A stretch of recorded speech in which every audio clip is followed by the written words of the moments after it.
Good morning and good afternoon. Thank you for joining us today. My name is Joanne Ferrara, Marketing Director at Dymedso, and I will be your host for today's webinar on the clinical economic study results of the impact of the Frequencer in Quebec hospitals during the second wave of COVID-19. The study results will be presented by Dr. Laura McIntosh, Independent Advisor to Dymedso and the co-chair of Dymedso's Scientific Advisory Board. Also joining the webinar today is Roger Shute, a registered respiratory therapist and product manager with the Canadian Health Specialties. Roger will provide a product introduction and offer his perspective to the study results.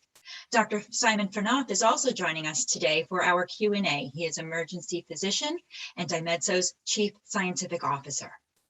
We have reserved time at the end of today's session for a Q&A. Please submit your questions at any time during the webinar using the Q&A feature, and they will be addressed in the Q&A session. Before we begin, Dymedso would like to acknowledge the Quebec Ministry of Health and Social Services and the Quebec Ministry of Economy and Innovation for the support of deploying the Frequencer device to Quebec hospitals for the study and the critical treatment needed during this COVID-19 pandemic. And now I would like to turn the webinar over to Roger Shute. Thank you, Joanne. It's my pleasure as the Canadian distributor for Dymedso to have assisted with this study and to take part in the presentation. Canadian Hospital Specialties is a Canadian company that manufactures and distributes a wide range of medical equipment to hospital clinics and to other healthcare facilities across Canada. We've been around for 50 years, and our respiratory products have helped support clinicians and patients through what has been a most challenging year for our healthcare system. One of our manufacturer partners is Dymedso. Dymedso is an innovator in the airway clearance device industry, using acoustics to treat pulmonary disorders. Dymedso's product, the Frequencer, is a digitally controlled acoustic device that promotes bronchial drainage by inducing vibrations at specific frequencies through the chest wall of patients. These frequencies match the resonance of the lung and change the properties of the mucus, making it more liquid and easier to expectorate or clear. The Frequencer has helped treat patients with a variety of mucus-related lung disorders for over a decade and has specific advantages over other secretion clearance therapies throughout the hospital, and particularly in critical care patient settings such as adult, pediatric, and neonatal intensive care units. And now I'll hand the presentation over to Dr. Laura McIntosh. Thank you, Roger and Joanne, for the background and the introduction. Prior to getting into the study design and results that I will talk about today, I would like to set the stage on the need for airway clearance for COVID-19. As everyone is acutely aware, COVID-19 can cause serious inflammation in the respiratory system, resulting in viral pneumonia and severe respiratory distress. However, there may be a slight misconception that COVID-19 presents only with a dry cough. In fact, data indicates that approximately 1/3 of COVID-19 patients have copious mucus production, especially those patients with comorbidities such as COPD and neuromuscular disease. And large amounts of sticky mucus have been found in the deep-seated airways in many COVID-19 patients upon autopsy. Furthermore, it is reported as COVID-19 progresses, the amount of mucus increases and gets stickier and difficult to expectorate without assistance. Therefore, reducing the buildup of mucus in the airways of COVID-19 patients is required to reduce morbidity, mortality, and to improve quality of life. According to guidelines on respiratory rehabilitation for patients with COVID-19, techniques such as chest percussion, vibration, and postural drainage should be used to assist with sputum expectoration in COVID-19. As Roger has already explained, the Frequencer is one such device that has been successfully used for airway clearance in other airway diseases. So the purpose of this study was to assess the clinical relevance and economic potential of the use of the Frequencer in Quebec in the context of the COVID-19 pandemic. For those of you that are not from Canada or Quebec, the Quebec system, as in the rest of Canada, is a single payer system. A multi-center clinical economic study as an addition to standard of care was designed that used an adapted Delphi design for consensus forecasting through 3 separate iterative questionnaires from patients, board-certified inhalation therapists, and department heads. We designed the questionnaires to be simple and direct to collect key data without significant additional burden during the pandemic, and included information on physiological parameters such as oxygen saturation, patient and therapist reported satisfaction, comparison to other airway clearance techniques, and economic parameters. So to some of the results. Devices were installed in 6 hospitals in Quebec for the study period of October 2020 to June 2021. First of all, I find it quite remarkable that the therapists and physicians were willing to adopt this unfamiliar device and use it multiple times on at least 108 patients during the time of extreme stress due to the second and third waves of the pandemic. On the left-hand side, you'll see the Quebec hospitalizations and ICUs during that period. At least 35 COVID-19 patients were included, and 57 others may have had COVID-19, but it just was not reported specifically in this survey. Instead, it was stated that they required airway clearance due to excessive secretion or blockage.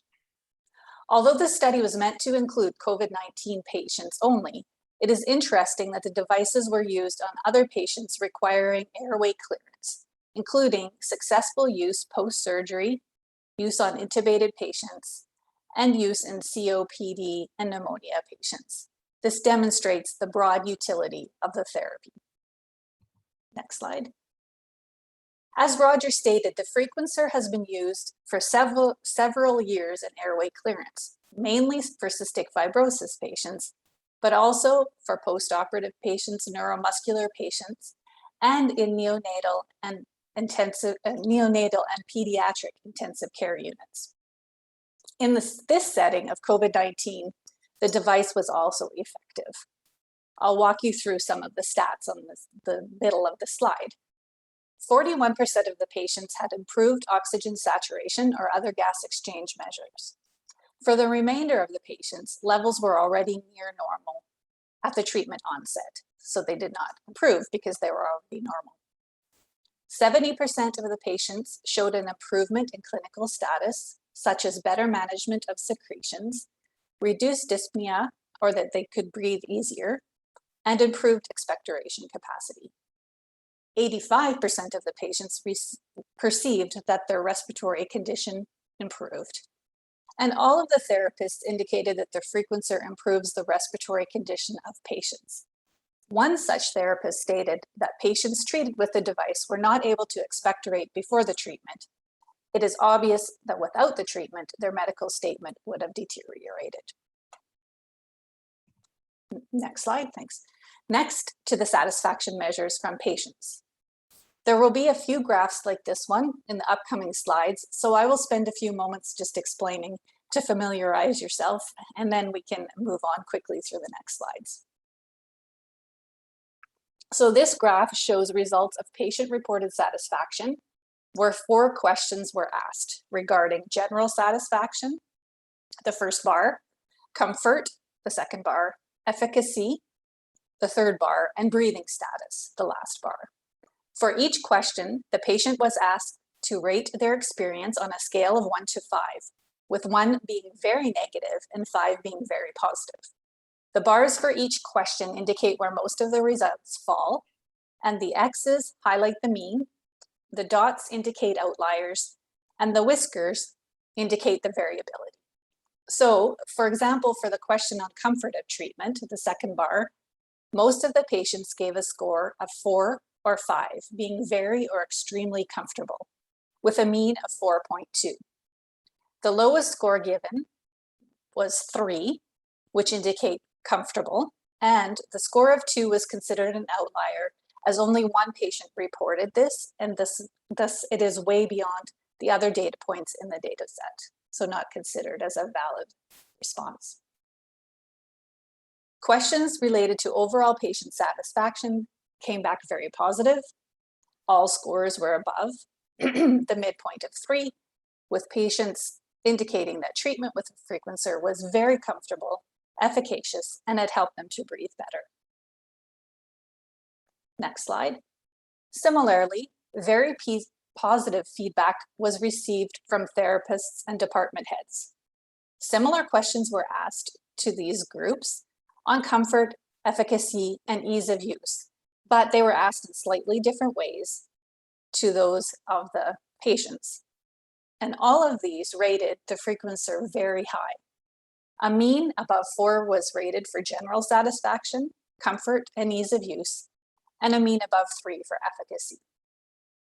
A question on time saving was also asked, the 4th bar on the left-hand panel, which indicated that there would be time savings if the device was used. Overall, these professionals stated that the Frequencer was well tolerated, easy to use, and delivered consistent, effective therapy. Next slide. Most patients and therapists had experience using other airway clearance techniques, such as clapping, thoracic vibration, compression, flutter, or assisted coughing. Therefore, they were asked to rate their experience with the Frequencer versus these other methods.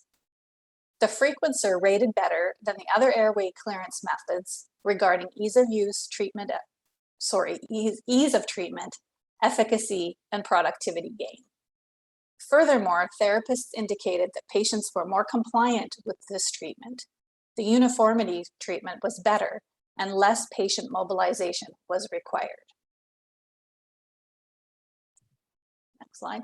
Last, we asked questions to the therapists and department heads regarding the impact of the Frequencer on health economic parameters. In the opinion of these experts, the Frequencer has significant potential to curtail admission to the ICU, to shorten overall hospital stays, to reduce the spread of infection, and to increase productivity.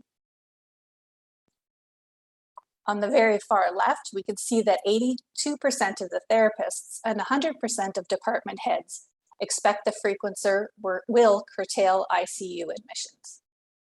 83% of the therapists expect time savings, resulting in better use of their time. 92% of the therapists and 100% of the department heads expect the Frequencer will shorten hospital stays. And 70% of the therapists expect a reduction in exposure to infectious patients. It's important to note that these percentages are highly significant and represent clear feedback and a high degree of cohesion between these professional groups. So if we can keep these numbers in our mind, next I will move to the economic analysis of the benefit of the use of the Frequencer. This slide shows Canadian statistics regarding COVID-19 costs and length of hospital stays for the period of January 2020 to February 2021. I'll walk you through these numbers as they will be used to help calculate the overall cost savings on the next slide. And just note that these numbers represent direct costs only. So on average, $23,000 per patient was spent per hospitalized COVID patient, with an average hospital stay of 15 days. This number increases to $50,000 per patient on those patients that went to ICU, and these patients spend an average hospital stay of 21 days. 11 of those days are in the ICU. And $15,000 was spent on non-ICU patients for an average hospital stay of 11 days. Interestingly, the average hospital stay pre-COVID was 7 days, so it would be great if we could do things to reduce the 11-day hospital stay down to the 7 days. Next slide, please. So using the data on the previous 2 slides, the therapist feedback, and then the costs and length of stay slides, and some additional information from published data sources that I will go through here, we can then extrapolate and calculate the savings to the Quebec healthcare system with the use of the Frequencer. The bottom line is that the use of the Frequencer for COVID-19 treatment has the potential for a total direct savings of $20,000 to $24,000 per patient and a payback period of half a month. And on to how this was calculated. So first of all, preventing entry to ICU was considered. As we saw a few slides ago in the study, 82 to 100% of therapists state patients will not require ICU with use of the Frequencer. In Quebec, it is estimated that approximately 30% of hospitalized patients go on to have stays in the ICU. And of those in the ICU, we estimate that 75% would be candidates for treatment with the Frequencer. For example, those that have pneumonia or ARDS. So correcting for these percentages above and considering the $50,000 total cost for ICU patient presented on the previous slide, a total savings of $9,000 to $11,000 per patient results. Second, savings relating to preventing transmission of COVID-19 to therapists were considered. In this study, 70% of the therapists stated infections will be avoided with use of the Frequencer.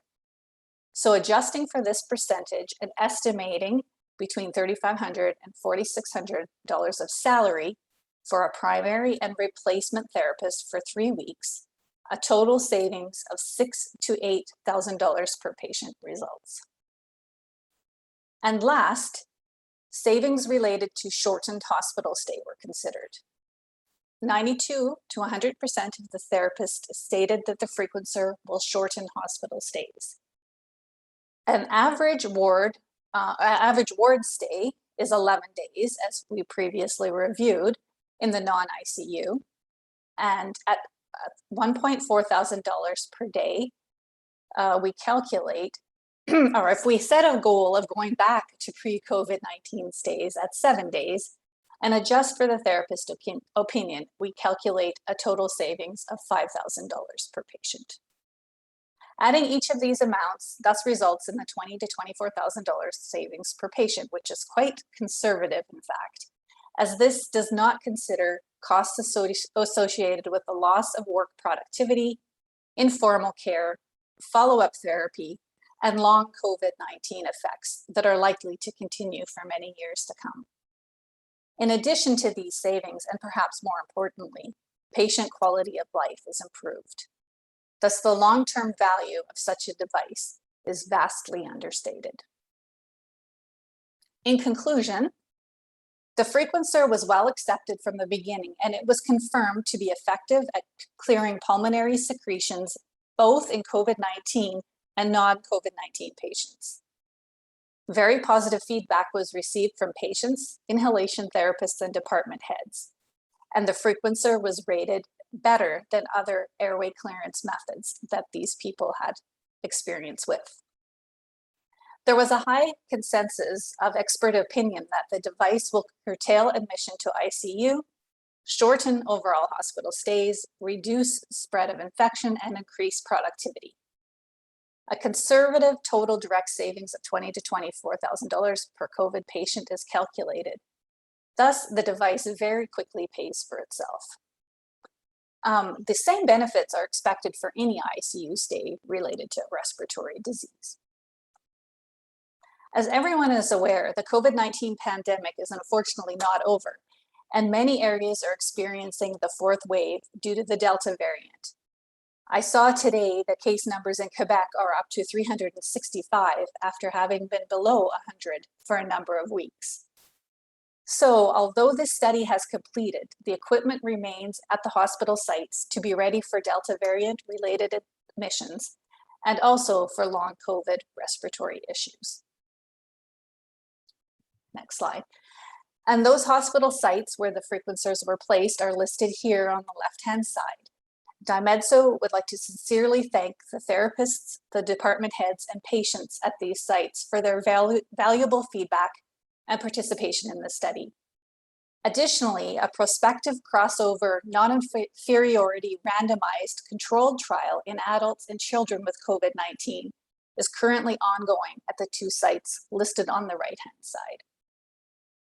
Dymedso would also like to acknowledge Quebec's Ministry of Health and Social Services and the Ministry of Economy and Innovation for co-funding this project and for their dedication to finding new solutions for the treatment of COVID-19. Thanks so much. Well, thank you, Laura and Roger, for your presentations. Before we move on to the Q&A session, I'd like to just ask Roger to add any of his viewpoints to the study results that Laura just presented. Thanks, Joanne. The COVID pandemic, it woke a lot of us up to the limitations of our healthcare system and the need to manage our resources. Minimizing each patient's hospital and ICU length of stay is an obvious way to do that, and the Frequencer can help towards that goal. But I think it's important to think about the fact that it's not just COVID. There are many respiratory pathologies that increase the production of mucus and make it thicker and harder to clear. And in the ICU, we compound those issues by applying therapies and equipment that, as a side effect, inhibit mucus clearance. The Frequencer is effective, gentle, and safe to use on all patients. As demonstrated through this study, it's a valuable tool in the maintenance and treatment of patients that are suffering the effects of these retained secretions. The sites involved have clearly seen that benefit, and now that the study has wrapped, all of the sites are continuing to use their Frequencers for the next wave of COVID, for rehab, and for other respiratory conditions. Well, thank you, Roger, for your extra viewpoints. I'd now like to begin the Q&A. Again, please type your questions in the Q&A function, and we'll address them now. Joining us again for the Q&A is Simon Fanoff, emergency physician. So the first question I think is for Laura. Were there any pediatric patients treated with the device for COVID in this study? Yes, thanks, Joanne. No, there were no pediatric patients in this particular study, but there's no reason why the device can't be used on pediatric patients. We have cases of the instrument being used in the PICU and NICU settings, and with great success. Additionally, as I mentioned, I think on the last slide, we have 2 ongoing studies where the device is used in a pediatric population, and it's being compared against standard chest physiotherapy.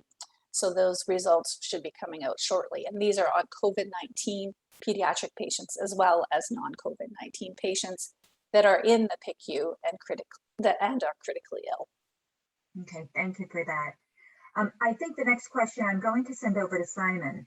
Can a Frequencer be used on a comatose patient with long-term neurological problems who have pneumonia? Sure, thanks, Joanne. That's a good question. Well, actually, there are very few contraindications for the use of the Frequencer, and one of the advantage in very sick or intubated patients that we don't really have to mobilize the patient. So yes, the Frequencer can be used. The treatment can also be tailored to focus on the most affected areas of the lungs. And another advantage in those very sick patients or intubated patients, we don't have to mobilize them, because every time we move a patient, an intubated patient, there's a risk of dislodging the endotracheal tube, and it's always something. If we can avoid doing it, then it's an advantage. Okay, thank you for that answer. I think we have one more for you, Simon. I wanted to ask you to give some guidance on that. There was initially some guidance from the CDC about not performing airway clearance due to potential aerosol productions. Can you comment on this and whether or not any guidance has changed? Yeah, I love this one. To the best of my knowledge, this kind of guidance is still in place in most jurisdictions. The thing that we have to realize first, if we take the intubated COVID patients, there is no problem using airway clearance. And in fact, when we have thick mucus secretions, it should be used. And then since the patient is intubated and after the treatment, suctioning of the secretion is done in closed circuit, there's no real additional risk to the caregivers. Another advantage of the Frequencer is that in non-intubated patient, unless the patient is too sick to do the treatment by himself, we can instruct the patient how to do it. And the patient we can leave the patient in his room with the machine in a negative pressure room, and they can do their own airway clearance treatment without exposing healthcare personnel to aerosols, which is a good thing. And I think these advices were with good intentions, but a bit ill-advised, because we know that for COVID patients, if we encourage the patients to mobilize themselves, to breathe, and even to clear their airway, their outcome is better. So I think in this setting, the Frequencer is a unique tool to allow patients to safely clear their airway without exposing healthcare personnel to aerosols. Okay, thank you for that. Actually, I have one more for you here. There's a question whether or not the device is safe to use on patients with pacemakers. Yes, it is. The short answer is yes, it is. I would avoid putting it right over the pacemaker, as we do for any device that we're using, but a pacemaker is not a contraindication. Okay, great. And then another one here, this may be for Roger, or you, Simon, but let's start with Roger. Should a patient be prone when using the Frequencer if they're in the ICU, or how can the device be used? So with the intubated patients, I know that proning has become a definite part of the treatment algorithm. And the nice thing about the Frequencer, one of the benefits, is that you can use it regardless of the patient positioning. So you certainly don't need to put the patient prone, but whether the patient is prone or supine or semi-reclined, you're able to use the Frequencer because you can use it on the back of the patient or on the front. And because the acoustic waves are traveling through the chest cavity, there isn't any positioning. You can use it in any of those positions and it will be equally effective. Yeah, just to add to this, the lower the frequency of the sounds, the deeper they will penetrate. So that's the reason why ultrasound do not travel very far in the lungs, whereas at low acoustic frequencies, such as the one we're using with the Frequencer, they really penetrate deep. So even if the patient is supine or prone, we can reach the other end of the lungs, the dependent end of the lung, by using only one side, by treating only one side of the patient. Now, I'm going to add on to that one, Simon, because there is a question asking about setting the device at the value, what frequency value should be set for different pulmonary respiratory diseases. Is there a specific frequency or amplitude that's disease specific, or can you comment on that at all? Yeah, the studies have demonstrated that frequency around 40 hertz seems to be ideal. I mean, we have ongoing studies in different populations that may lead to slightly different frequencies, but currently it's around 40 hertz. In terms of power setting or amplitude, it's as tolerated, and then you can increase. Obviously, if you were treating a baby or a neonate, you will decrease amplitude, but in adults you can really increase, and if the patient is sedated, then you can pretty much go all the way. Okay, and another question around contraindications and indications. A customer from a burn unit has recently asked a question of one of our distributors. Is it possible to use the Frequencer on burned patients? Yeah, well, there's one thing. I mean, in the US and in CE, for regulatory purposes, we had to put some contraindication. In my view, they're not real contraindication. As long as you can get a good seal on the device, clinically, I think it can be used.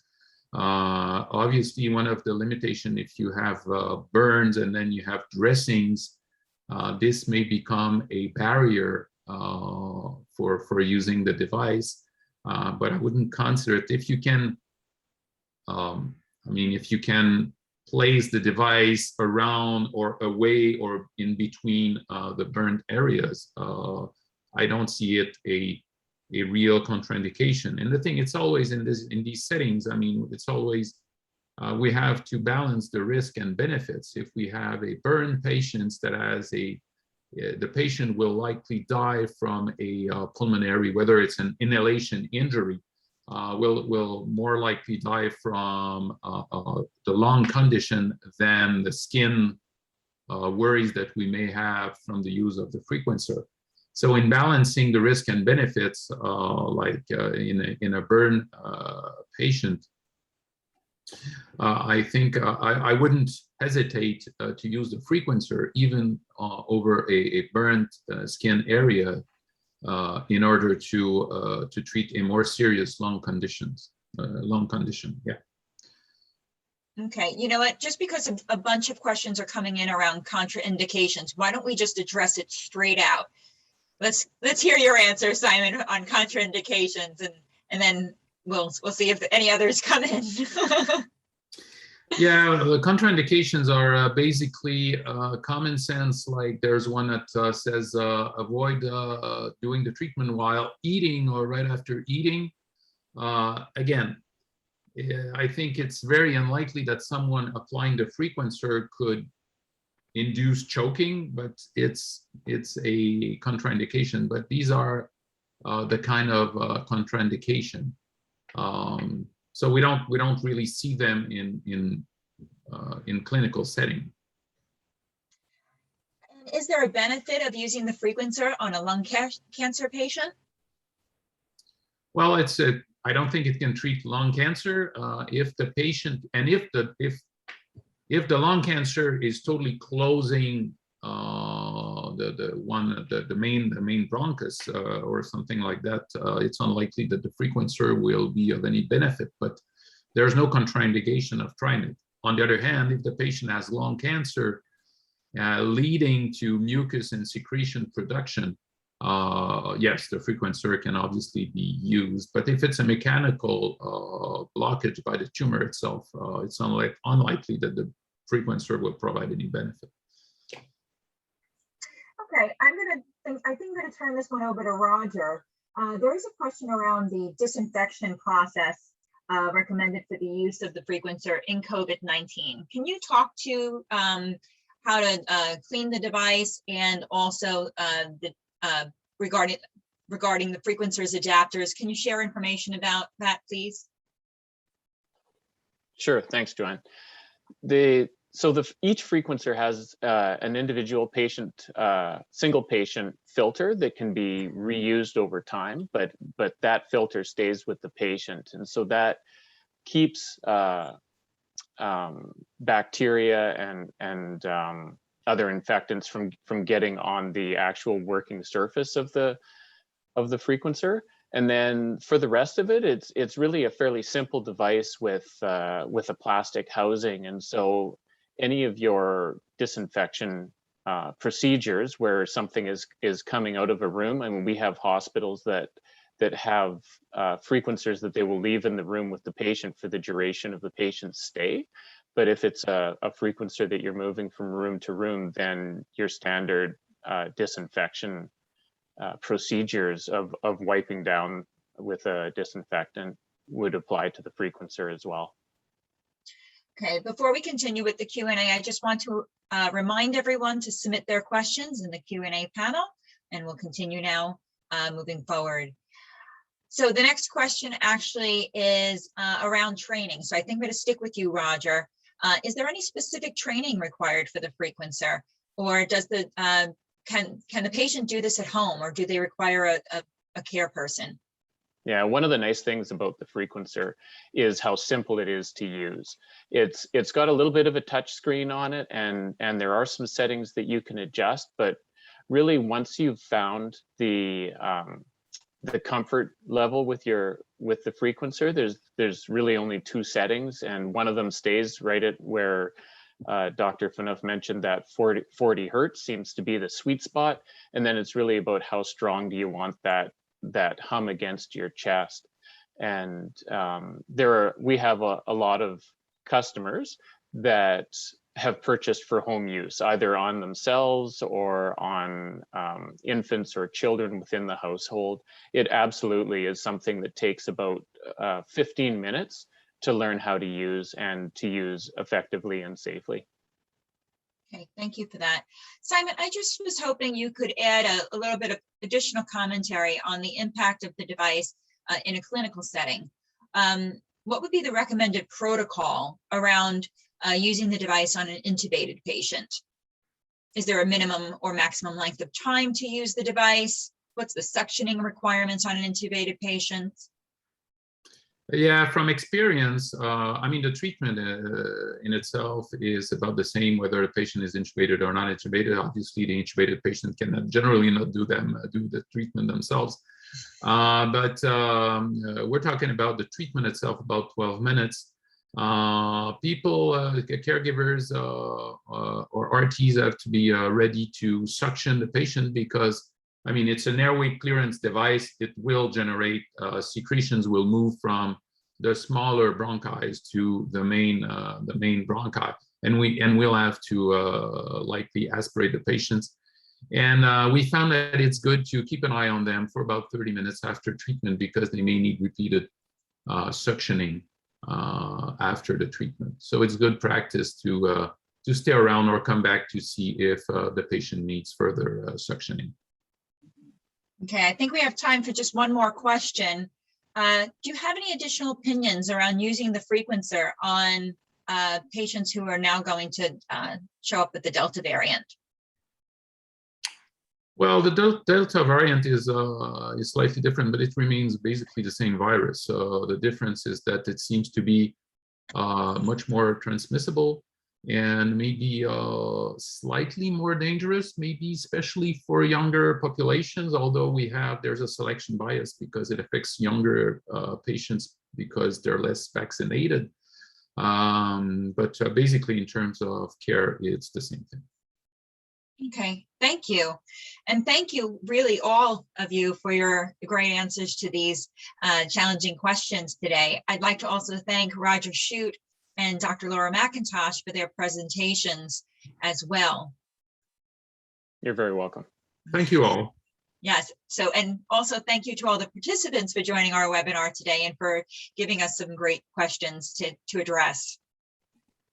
If you have any additional questions following today's webinar, please don't hesitate to send them along. We can also put you in touch with one of our local representatives for further discussion. We are actually repeating this webinar on August 19th at 8 a.m. Eastern Daylight Time.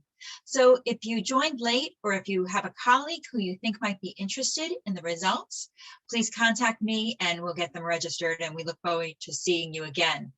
Thank you for attending today's session and enjoy the rest of your day.